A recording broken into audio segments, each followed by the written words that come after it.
bago natin ito pag-uusapan, help me po muna na i-like at saka i-share itong ating live para kakalat ito sa taong bayan. Okay? Subscribe, like and share muna sa Donmar TV.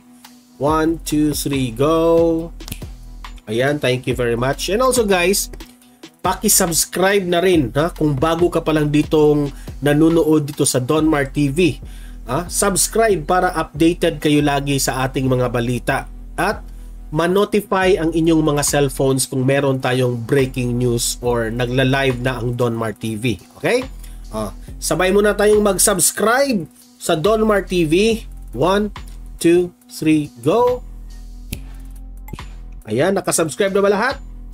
Ngayon, booking sila ngayon ni Attorney Vic Rodriguez. Ipinakita na ang ebidensya sa mga kabalastugan kung sino yung mga pumirma sa BICAM na national budget ng 2025. Ito, Attorney Vic pasok Attorney Vic, mabuhay ka Attorney Vic. Babatiin pa ho natin yung iba mamaya. So pag-usapan po natin yung inihain naming kaso sa Korte Suprema. Ito po yun, yung aming petition for certiorari and prohibition.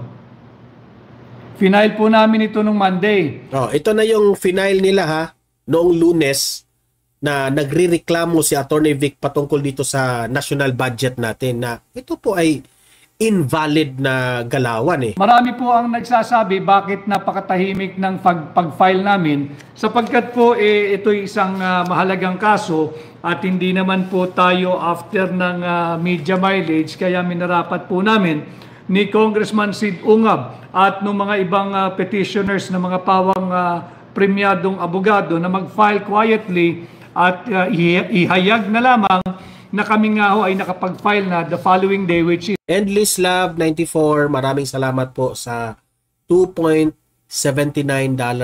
2.79 Canadian dollars. Maraming salamat po, Endless Love. Thank you, thank you. Gawin kitang moderator. Thank you po. Yan, play.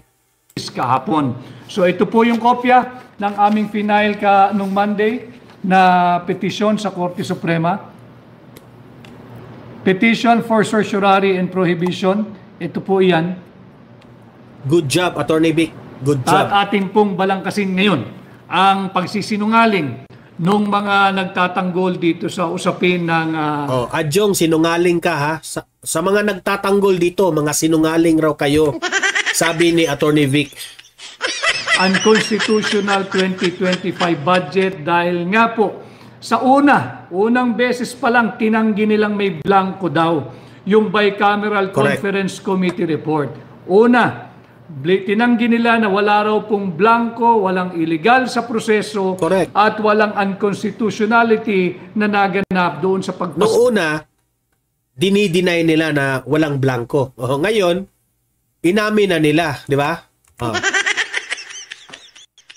Very obvious na nagsisinungaling itong mga buhaya na ito. Nung General Appropriations Act na siya na nga po ngayon ay batas na. Unahin po muna natin, ito po yung kopya nung Conference Committee report. Makikita po natin para po it's a bit of a lecture, pilitin natin pasimplihin Ayan. Ito po yung pagpapatunay na na-file po ito. Sa Bills and Index Service ng House of Representatives. At ang final po nila, ito po yung title. Basahin ko po. Ang title niya, An Act Appropriating Funds for the Operation of the Government of the Republic of the Philippines from January 1 to December 31, 2025. Ito po yung produkto ng Bicameral Conference Committee report. Sabi po nila hindi final ito, pero final. You do not file something that is not final sa House Bills and Index Service. Correct. Yan, malinaw yan. At the same time, makikita po ninyo yung mga kongresista na pilit nagtatakip ng pinakamalaking anomalya, yung biggest money heist ever in the history of the Philippines, 6.325 trillion pesos po. 6.325 trillion pesos. Grabe. Ito po yung kanilang mga kawatan, inaprubahan pirmado at inihain niya po dito sa House Bills and Index Service. Ito po yan, kitang-kita dyan. Pirmado po. Sapagkat, Pirmado ha? nais kong paalalahanan yung mga nagsisinungaling na kongresista, silipin po ninyo yung sarili ninyong House rules. Correct. Yung rules po ng House of Representatives, specifically yung Section Mismo sila, nilabag nila ang House rules. 63 at saka yung Section 64. Sabi po sa inyong sariling rules diyan sa House of Representatives, pagkatapos na yung Conference Committee Report, kinakailangan pirmahan ang bawat pahina. Ayan po pirmado. Correct. Yung bawat pahina, pirmado. Mga kababayan, pirmado. Oh? Pumirma sila dyan ha? Makikita naman natin, pirmado, bawat pahina,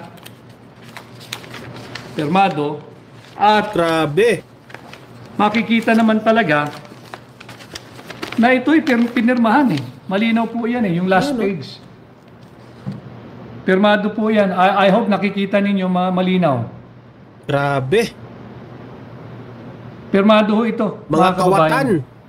Pinag-uusapan natin dahil mahalaga na pag-usapan natin ang kung paano sinalaw Buong akala siguro nila hindi sila mabubuking rito Buti na lang may Attorney Vic, di ba?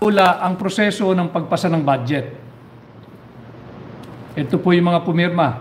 Para kilala ho ninyo, dahil tayo sa hakbang ng maisog, incidentally ay nagdiwang po ng unang taong anibersaryo ng Grabe. hakbang ng maisog kahapon. Worst sa mga government maisog. ever. Happy Bongbong anniversary Marcos. po sa inyo. At patuloy Worst tayo government. lumalaban at nananawagan ng transparency and accountability. And this is the reason why I am showing you this copy of the Bicameral Conference Committee Report.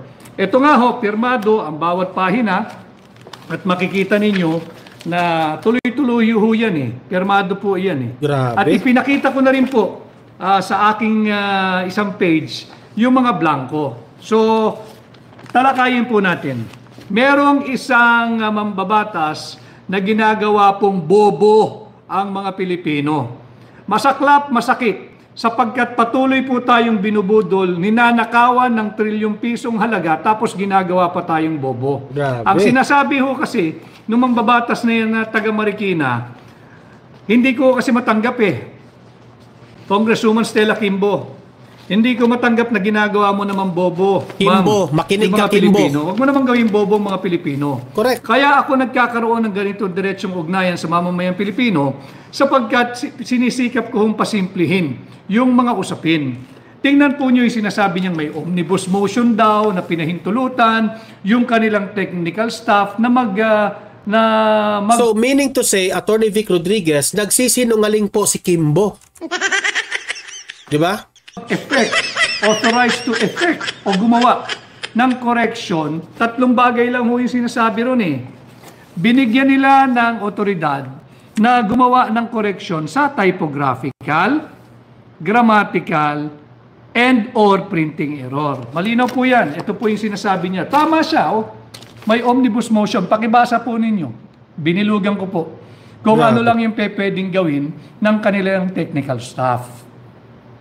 Malinaw dyan, they are authorized, the technical working group or the technical working staff of the Committee on Appropriation of the House and the Senate Finance Committee to effect corrections like typographical, grammatical, and printing errors. So, yun kasi yung Tanungin kita, rason nila Congresswoman Kimbo, typographical ba yung blanco na may tuturing? Booking ka, Kimbo. Typographical ba yan? Grammatical ba yan? Deserve mo, Printing Kimbo. error lang ba yan? Hindi ba substantial abandonment of a sacred duty and sacred mandate to safeguard every centavo of the people's money? Paano mo ngayon sasabing typographical yan? Deserve Paano mo. mo ngayon sasabing grammatical yan? At paano mo sasabing printing error yan? Isang pahina pa lang ho yan. Yung succeeding pages po natin, magpapakita. Napakita ko naman pero para lang sa ating diskurso ngayong gabi.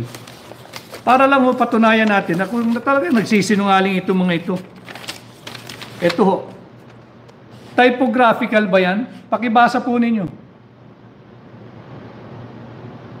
Pakibasa po ninyo. Pati yung mga trolls at yung mga bashers, welcome po kayo sa aking pahina para bibigyan ko po ng linaw ang inyong kakitiran ng pag-iisip. At dito ho kayo manood sa aking pahina at dito may mapapala kayo.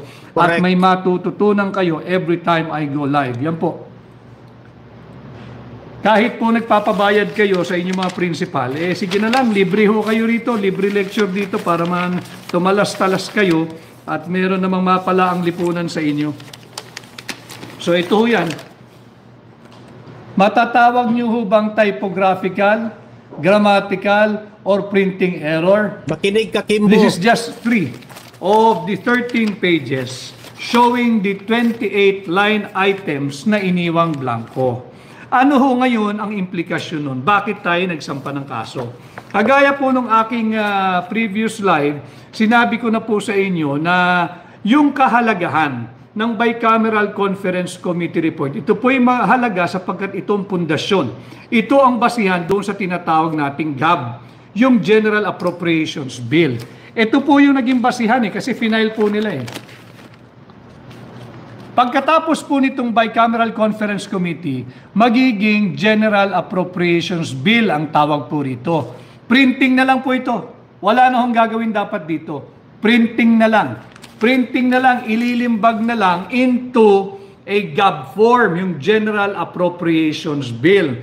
At yung General Appropriations Bill na yan po yung trinatransmit sa tanggapan ng Pangulo ng Republika ng Pilipinas. Kaya aking lilinawin at muling mariing itatanggi yung una nang nagsabi na fake news daw na may blanco sa GAA. Tama po, fake news ang Malacanang nung sinabi nilang may blanco sa GAA. Dahil wala po kaming sinasabing GAA. Correct. Ang blanco naririto sa primary document na tinatawag Bicameral Conference Committee Report. Ito nga po yan, House Bill 10800, House Bill 10800. Malinaw po tinatakan pong receive ng Bills and Index Service ng House of Representatives.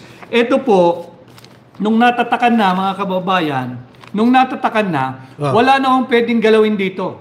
Correct. Tapos na Pirmado, ratipikado, aprobado, at ito po ay final sa Bills and Index Service ng House of Representatives. Ang tanging gagawin na lang po rito mga kababayan ay printing.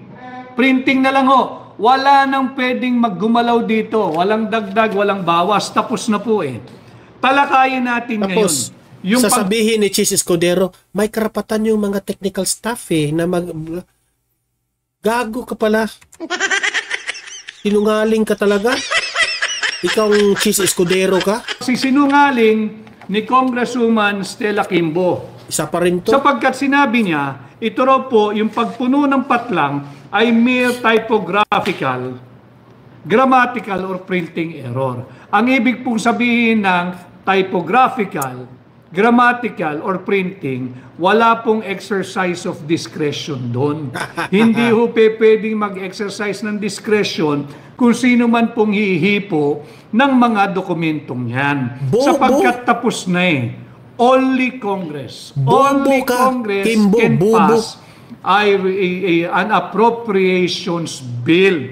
Kaya nga po, hindi ba, binalangkas natin ng isang araw, sinasabi ko sa inyo, malinaw sa ating Article 6, Section 24 of our 1987 Constitution na ang lahat po ng appropriations bill shall originate from the House of Representatives and no other. Bakit po sa House of Representatives? Bakit sa mga kongresista? Dahil nga po ang assumption ng ating saligang batas, mas marami sila, kinakatawan nila yung mas maraming tinig ng higit na maraming Pilipino. Subalit hindi naman yan ang nangyayari ngayon sa ating Kongreso. So balikan po natin si Stella Kimbo. Sabi po niya, yun nga raw po, ito'y typographical, grammatical, at printing error. Kasi lagot ka ngayon, Kimbo, ha? Sapagkat Lagot ang ka dami ngayon. pong blanco. Meron pong gumawa ng isang computation, halos umabot po ng 214 or 241 billion pesos yung halagang iniwan ng mga blanko. So sino uli, ang tanong natin, sino yung may makating kamay na nagpuno ng mga blanko dito sa Bicameral Conference Committee report? Makating kamay. Kaninong makating kamay yan? Palaisipan at pinag-uusapan pa rin natin ngayon, babae ba siya? Kimbo. Yung nakialam dito. Sumagot ka. Lalaki ba siya? Sumagot ka. Tandem ba sila? Kimbo. Isang lalaki at isang babae. O marami sila. Kaya nga po dapat silang panagutin natin. Correct. Ang tinuturo, yung atin pong mga kababayan na empleyado ng gobyerno, lalo na po dyan sa Senado at dyan sa House of Representatives, mag-iingat po kayo. Tila may malalaglag dito at mukhang ang direksyon, yung mga miyembro ng Technical Working Group o yung technical staff ng Committee on Appropriation at ng Senate Committee on Finance, yung technical staff. Bakit? Ba't ko po nasabi yan? Malinaw po kasi dito sa omnibus motion na ang binigyan lang ng kapangyarihan na gumawa ng correction pagdating sa typo, grammatical and printing, yung technical staff. Pakinggan niyo po mabuti ang paghuhugas kamay ni Stella Kimbo. Ang sinabi niya, yung technical staff daw ang maaaring naglagay ng mga figure sapagkat meron daw po kayong authority na gumawa ng typographical, grammatical, and printing errors. Sumagot ka, Hindi niyo Kimbo. pa po ba naaamoy? Sumagot Papunta ka. na ho sa inyo. Sumagot ka. At tila ilalaglag kayo. Correct. Kayo may ipit dito. Kaya ako minumulat ang inyong isipan sapagkat mga kababayan, lalo na yung empleyado ng House at ng Senate Finance Committee, yung technical staff, tatandaan ninyo, wala kayong authority, wala kayong personality, at wala kayong karapatang makialam dyan. Ang kasalanan po ninyo, kapag talagang kayo ang nagsulat ng mga halagang yan, huwag ho kayong galala, hindi nyo po kalaban. Hindi ako naniniwala na mga miyembro ng technical staff o technical working group ng mga Committee on Appropriation ng House of Representatives at Committee on Finance ng Senadong gumawa niyan. Hindi ho gagalaw yung mga yan. May nag-utos sapagkat alam mo nila mananagot sila sa batas.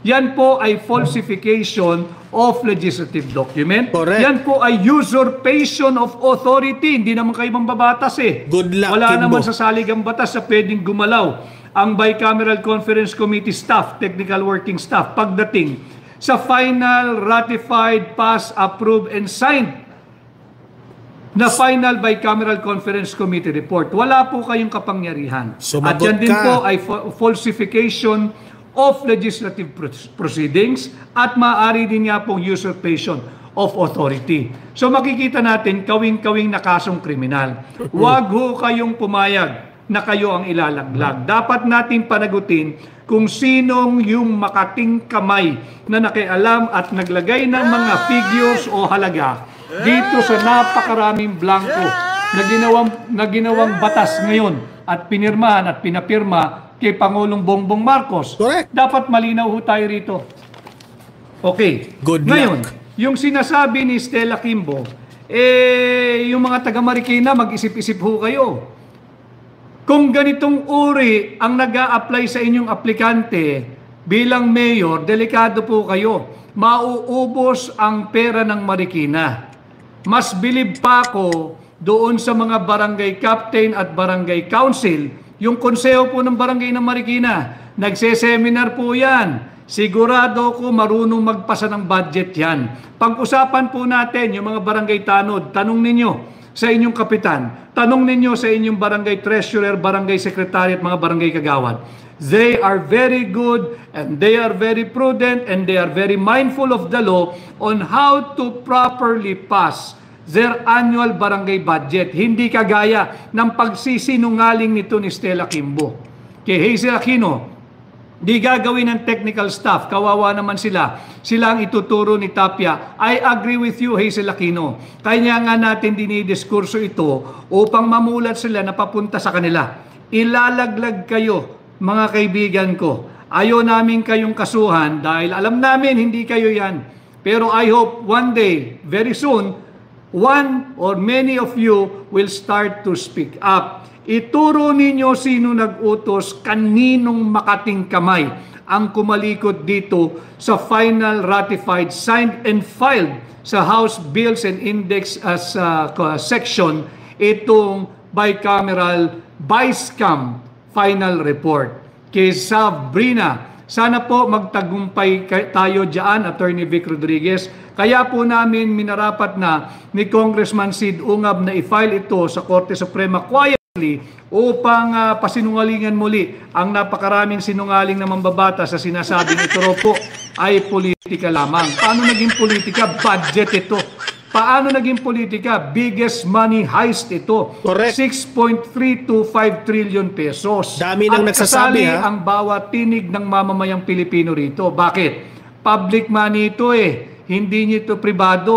Kung ito ay pribadong pera lamang ng inyong kumpanya, hindi kami makikialam. Di ubusin ninyo, correct, gastusin ninyo, lustayin ninyo. Pera pero wag ang pera naming mga Pilipino. Correct. Balik po ako.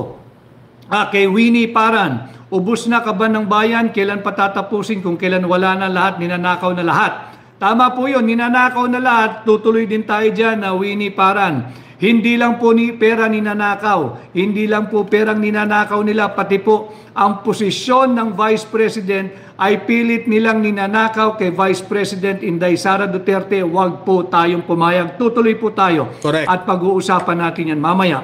Kay Brad Stanislao, happy first anniversary, hakbang ng maisog. Kay Ellie G. Marson, correct po sir, salamat. So yun na po kasi po nagbabati na si Atty. Vic. Halata na po, di ba? It's very obvious na mismo si Atty. Vic, siya na ang nagsasabi, meron na pong stamp Pinirmahan na nila lahat. Once pirmado na yan lahat, hindi na yan pwedeng galawin. Ready for printing na yan. Ipamimigay na yan sa Kongreso at sa mga Senado. So, lahat ng mga palusot ni Nakimbo, itong si Cheese Escudero, yun pala, mga sinungaling. Di ba? Sinungaling sila. Sinungaling talaga sila. So, guys, at least hindi po tayo nagkulang na ipaalam sa taong bayan na ganito na po. Mismo si Atty. Vic Rodriguez na po ang nagsabi dito. Okay?